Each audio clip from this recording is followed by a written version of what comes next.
Buenos días, tardes o noches, gente de YouTube. Bienvenidos de nuevo a Entretenidos. Yo soy Yarak Figueroa y hoy vamos a retomar esta sesión en la que hablamos sobre videojuegos indie.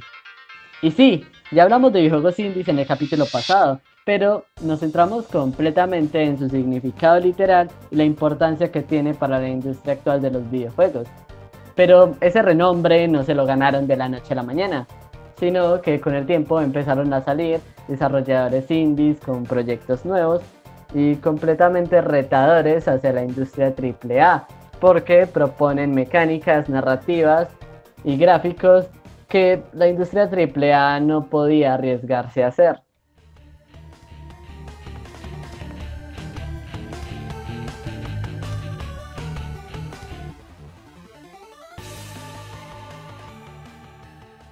Hoy específicamente vamos a hablar de dos de estos elementos, que son la parte gráfica y la parte mecánica, que a diferencia de los AAA, los indies pueden tomar con total libertad.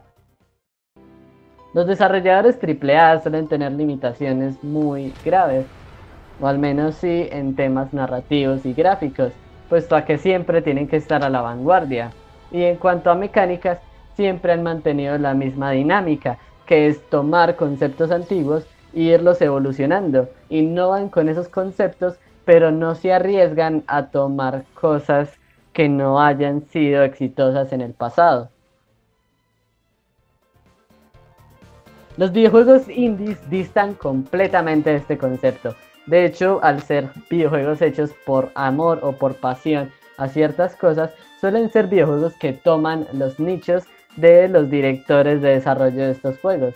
Entonces hay casos como Undertale, que se basa completamente en el sistema mecánico de la saga Mother, Hyper Light Drifter, que se basa en los videojuegos antiguos de Legend of Zelda, y así podemos hablar de muchos estilos de videojuegos que normalmente no se ajustan al molde o no se ajustan a la vanguardia de los moldes que hay actualmente.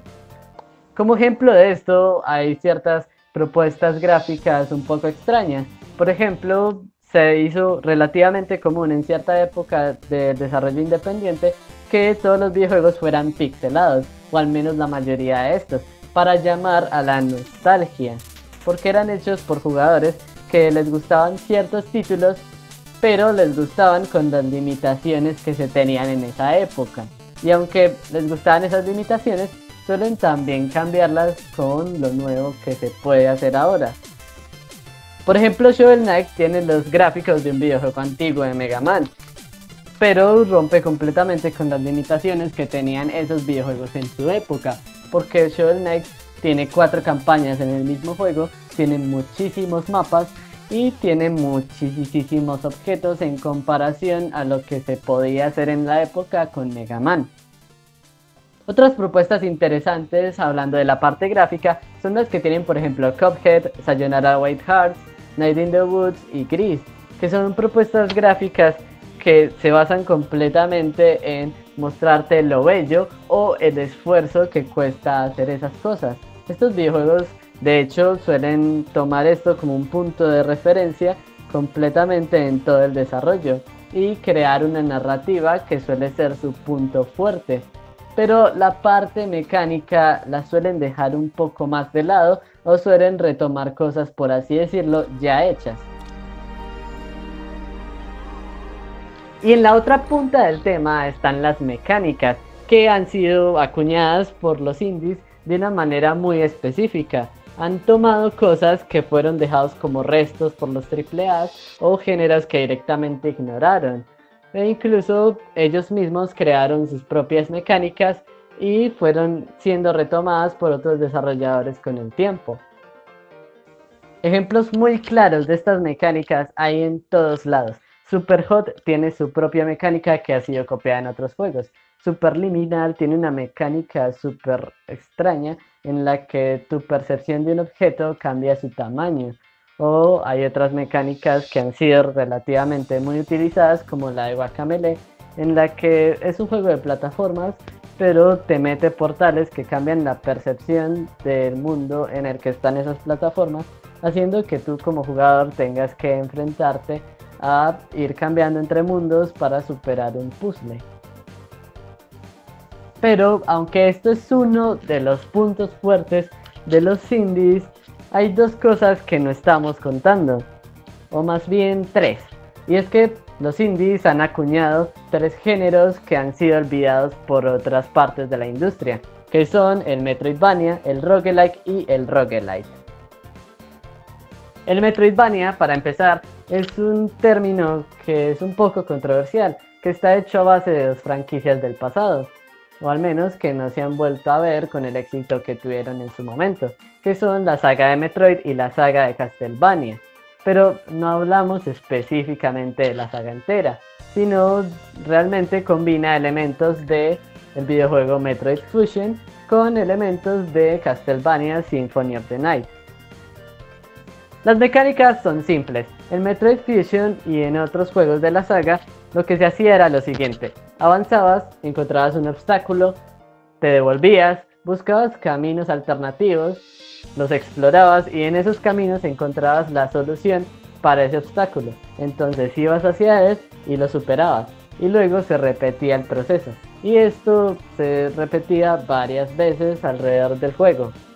Y el elemento que añade Castlevania es un poco de hack and slash y también premia a los jugadores por explorar, porque no siempre la exploración tiene que ponerte la solución al obstáculo, sino que también puede premiarte con temas de narrativa o con cosas así. De hecho, este juego también se alimenta mucho de lo que son los coleccionables y las recompensas de los coleccionables.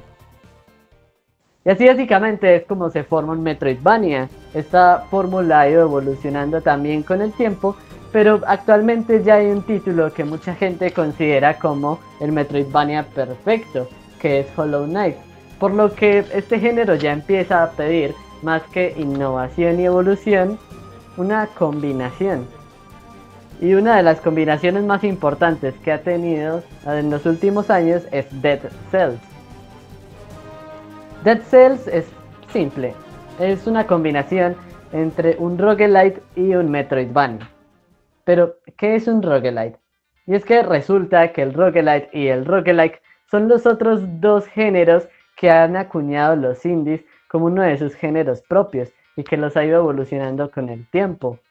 Son dos géneros que salen del mismo punto de partida, un videojuego antiguo que se llamaba Rogue o Rogue. Rogue era un videojuego antiguo para PC que se basaba completamente en explorar mazmorras, pero estas mazmorras en cada partida eran distintas, tenían objetos ubicados en partes distintas, monstruos en partes distintas y las habitaciones se ponían en su lugar aleatoriamente. Y este es el elemento principal de cualquier roguelike y roguelite. Entonces, ¿por qué son géneros distintos? Bueno, para eso hay que empezar con qué significa la palabra. Roguelike significa algo así como rogue o parecido a rogue, mientras que roguelite significa algo como mejor que rogue o rogue mejorado o simplificado.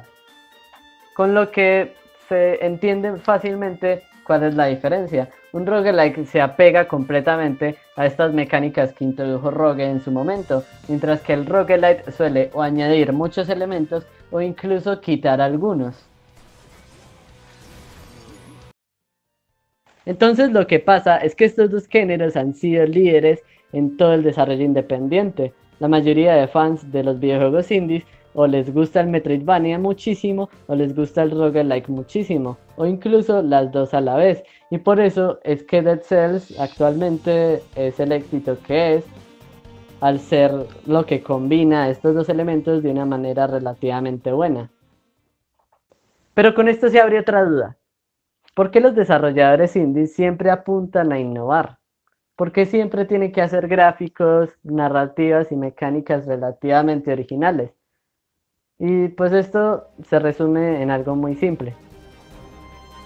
Económicamente hablando, el éxito de un indie depende completamente de su publicidad.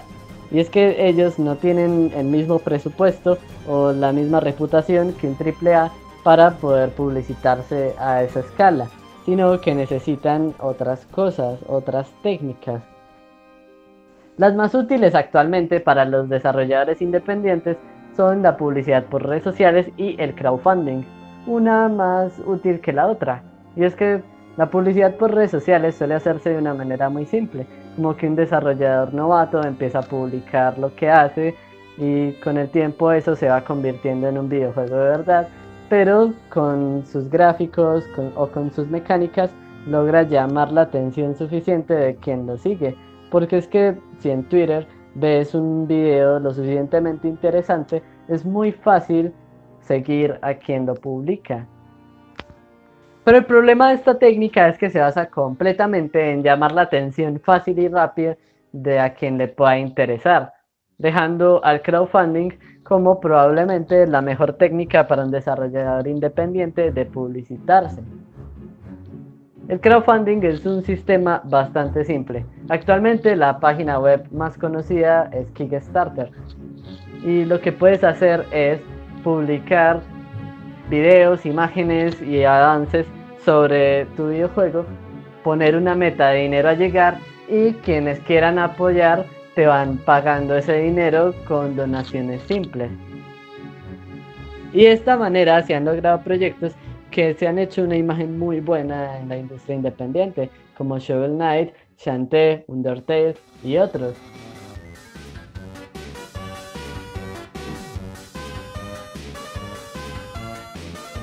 Y eso es todo.